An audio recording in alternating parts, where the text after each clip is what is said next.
Hello बच्चों, welcome to my YouTube channel chemistry by Patel sir. आइए बच्चों, इस क्लास में बात करते हैं इलेक्ट्रोफिलिक एरोमेटिक सब्स्टिट्यूशन। देखिए, इसको हम किसी और क्लास में वैसे डिटेल में बताएंगे कि इलेक्ट्रोफिलिक सब्स्टिट्यूशन रिएक्शन क्या होती है।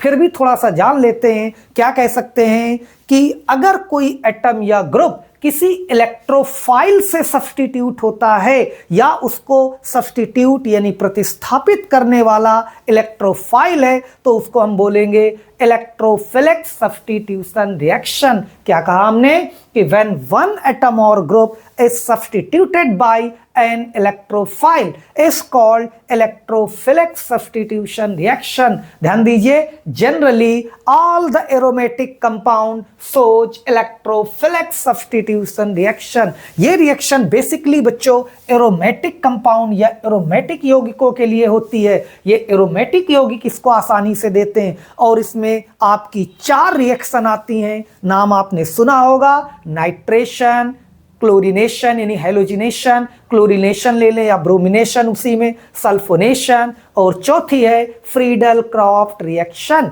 ये इंपॉर्टेंट रिएक्शन है। चारों रिएक्शन आपकी ये क्या हैं? इलेक्ट्रोफिलिक सब्स्टिट्यूशन रिएक्शन में आएंगी और इनमें कोई ना कोई अटैकिंग रीजन जो होगा वो इलेक्ट्रोफाइल होगा। इसकी मैकेनिज्म आज यहां अभी डिस्कस नहीं करेंगे। इसके पहले के या नेक्स्ट वीडियो में हम इसको डिस्कस करेंगे, इसकी पूरी मैकेनिज्म कि इलेक्ट्रोफाइल क्या होता है, कैसे अटैक करता है, वो पूरी बात बताएंगे। आज केवल अभी हम यहां पर पढ़ेंगे रिएक्शन जो बोर्ड में पूछी जाती हैं। वो भी हमने लिया हुआ है फिनॉल। फिनॉल यानी एरोमेटिक एल्कोहल। अगर रिंग में OH लगा है बच्चों तो इसको क्या कहते हैं? फिनॉल। तो इसकी एक एक करके हम चारों रिएक्शन जानेंगे। ये इंपॉर्टेंट रिएक्शन है, ये बोर्ड में पूछी जाती हैं, इनको ध्यान दीजिए। पहला ले रहे हैं हम नाइट्रेशन यानी नाइट्रीकरण। अब यहां पर इसमें 2 रिएक्शन है। अगर पहला केवल डाइल्यूट HNO3 लेते हो बच्चों तो इससे बनेगा आर्थो एंड पैरा नाइट्रोफिनॉल। क्या बनेगा? आर्थो और पैरा नाइट्रोफिनॉल। मेरे ख्याल से आर्थो और पैरा पोजीशन समझते होगे। ग्रुप के पास वाली पोजीशन आर्थो, एक छोड़ के ये मेटा होता है और सामने वाली होती है पैरा। तो फिर से ध्यान दो, नोट कर लो, स्क्रीनशॉट ले लो कि अगर फिनॉल की केवल डाइल्यूट HNO3 से रिएक्शन कराते हैं तो बन जाएगा बच्चे आर्थो एंड पैरा नाइट्रोफिनॉल। और इसकी सेकेंड रिएक्शन है, अगर डाइल्यूट की जगह क्या ले लें? कंसंट्रेटेड HNO3, सांद्र HNO3, तो बच्चों क्या बन जाएगा? 2,4,6 ट्राई नाइट्रोफिनॉल। क्या कहते हैं? 2,4,6 try nitrophenol, that is picric acid. Important reaction है, इसी को बोलते हैं पिक्रिक एसिड। तो अगर फिनॉल से पिक्रिक एसिड बनाना हो तो इसका नाइट्रेशन करा देंगे। वो भी कैसे? कंसंट्रेटेड HNO3 से, तो बन जाएगा पिक्रिक एसिड। बच्चों पूछा जाता है इसमें एसिड क्यों लगा है? यहां कहीं कार्बोक्सिलिक ग्रुप तो नजर नहीं आ रहा, तो इसका नाम पिक्रिक एसिड क्यों कहा गया है? Very simple. देखिए, फिनॉल जो है वो एसिडिक कैरेक्टर शो करता है या अम्लीय गुण शो करता है, सभी जानते हैं। और फिनॉल के साथ में यहां पर 3 NO2 ग्रुप लगे हुए हैं। NO2 का मतलब स्ट्रॉन्ग नेगेटिव इंडक्टिव इफेक्ट, और जो नेगेटिव इंडक्टिव इफेक्ट होता है वो एसिड कैरेक्टर यानी अम्लीय गुण को बढ़ा देता है। तो बच्चों यहाँ पर एक नहीं 3 NO2 लगे हैं जो कि एसिड कैरेक्टर को इंक्रीज कर रहे हैं, इसलिए इसका एसिडिक कैरेक्टर बहुत ज्यादा हो जाएगा, इसलिए इसका नाम है पिक्रिक एसिड। स्क्रीनशॉट लीजिए, आगे बात करते हैं। इसी में बच्चों क्वेश्चन पूछा जाता है ऑर्डर ऑफ एसिडिक रिएक्शन। तो अगर कहीं पर भी ये आ जाए ऑर्डर ऑफ एसिडिक रिएक्शन तो फिनॉल से ज्यादा एसिड कैरेक्टर किसका होगा? नाइट्रोफिनॉल का। बच्चों किसका होगा? नाइट्रोफिनॉल। और उससे भी ज्यादा एसिड कैरेक्टर होगा डाइनाइट्रोफिनॉल का। देखिए बच्चों, NO2 ग्रुप बढ़ते जाएंगे, अम्लीय गुण यानी एसिड कैरेक्टर बढ़ता जाएगा। ये ऑर्डर ध्यान रखिएगा। तो ये हो जाएगा NO2 और ये NO2, ये NO2 यानी पिक्रिक एसिड। ये ऑर्डर होगा। फिनॉल से ज्यादा अम्लीय गुण नाइट्रोफिनॉल का, उससे ज्यादा एसिडिक कैरेक्टर डाइनाइट्रोफिनॉल, और उससे भी ज्यादा acidic character trinitrophenol, that is picric acid. ये होगा बच्चों। आइए नेक्स्ट इसमें बात करते हैं हेलोजिनेशन और उसमें लेते हैं ब्रोमिनेशन। ये भी इंपॉर्टेंट रिएक्शन है। अगर फिनॉल का क्या कर दें, ब्रोमिनेशन, तो ध्यान दीजिए यहां पर भी दो रिएक्शन है ब्रोमिनेशन में। पहली रिएक्शन की बात करते हैं हम, यहां पर फिनॉल की किससे रिएक्शन करा रहे हैं, Br2 ब्रोमिनेशन, और in presence of CH2 carbon disulphide 273 kelvin पे।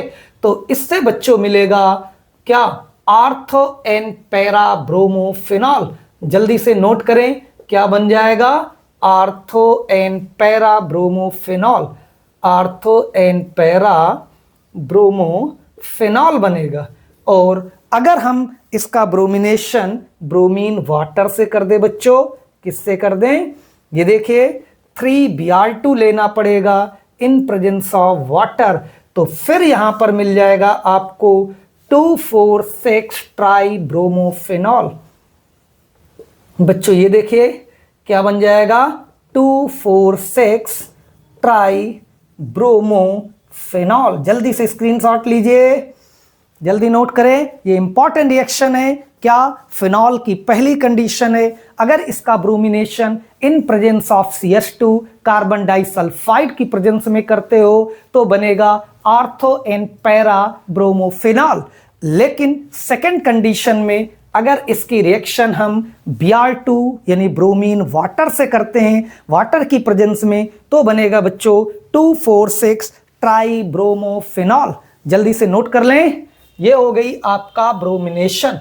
नेक्स्ट रिएक्शन की बात करते हैं, सल्फोनेशन। राइट डाउन, नेक्स्ट है सल्फोनेशन।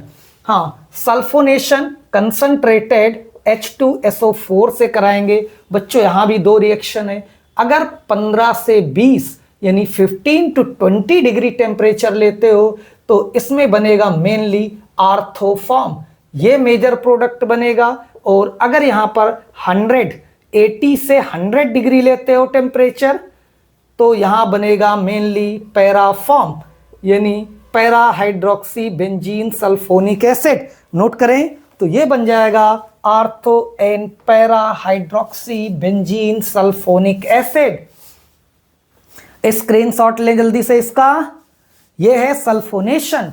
अगर फिनॉल का सल्फोनेशन इस लो टेम्परेचर में करते हो तो ortho hydroxy benzene sulphonic acid, और अगर टेम्परेचर बढ़ा देते हो तो बन जाएगा para hydroxy benzene sulphonic acid. आइए लास्ट रिएक्शन इसकी बची है, वेरी इंपॉर्टेंट, और वो है Friedel Crafts reaction. Naming reaction में भी इसको पूछा जा सकता है और ऐसे। वैसे फ्रीडल क्रॉफ्ट रिएक्शन बेंजीन के साथ भी होती है, क्लोरोबेंजीन के साथ भी होती है, फिनॉल के साथ भी होती है, ईथर के साथ भी होती है। तो फ्रीडल क्रॉफ्ट रिएक्शन जो है इनके साथ होती है।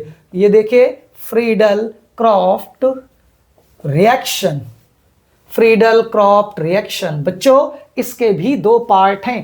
पहला पार्ट है एल्काइलेशन। क्या है, एल्काइलेशन, एल्काइलीकरण। तो अगर हम फिनॉल का एल्काइलेशन करेंगे यानी कोई ना कोई एल्काइल हैलाइड लेंगे like this in presence of anhydrous AlCl3 यानी निर्जल AlCl3। एनहाइड्रस का मतलब है निर्जल, तो ये बन जाएगा आर्थो एंड पैरा क्या, क्रिसॉल। इसका कॉमन नेम है आर्थो एंड पैरा क्रिसॉल। जब एक CH3 और OH लगा होता है तो इसको बोलते हैं आर्थो एंड पैरा क्रिसॉल, ये बन जाएगा। इसका सेकंड पार्ट है बच्चों एसाइलेशन। क्या है, एसाइलेशन। और एसाइलेशन में क्या होता है, अगर हम इसकी फिनॉल की रिएक्शन कर दें किसी एसिड हैलाइड यानी एसिटिल क्लोराइड या एसिटिक एनहाइड्राइड से in presence of anhydrous AlCl3, तो देखिए यहां पर क्या बनेगा, आर्थो और पैरा पे COCH3 आ जाएगा। ये देखिए ये है एसाइलेशन, ये COCH3 और इसका नाम हो जाएगा ortho and para hydroxy, ortho and para hydroxy acetophenone. क्या बोलते हैं, एसिटोफिनोन। जब इसमें रिंग में COCH3 लगा होता है तो उसको बोलते हैं एसिटोफिनोन। नोट करें, यह है फ्रीडल क्रॉफ्ट रिएक्शन। क्या है, एल्काइलेशन और एसाइलेशन, इसके दोनों पार्ट लिए हैं बच्चों। अगर एल्काइलेशन में एल्किल हैलाइड लेना पड़ेगा तो आर्थो एन पैराक्रिसॉल बन जाएगा ये, और एसाइलेशन में आप एसिटिल क्लोराइड या इसकी जगह एसिटिक एनहाइड्राइड भी ले सकते हैं। तो यहां पर आर्थो पैरा पे COCH3 आ जाएगा और ये बन जाएगा ortho and para hydroxy acetophenone. ये फिनॉल की कुछ इंपॉर्टेंट रिएक्शन थी, इनको ध्यान रखिएगा। आज की क्लास यहीं तक, मिलते हैं बच्चों नेक्स्ट क्लास में। ओके।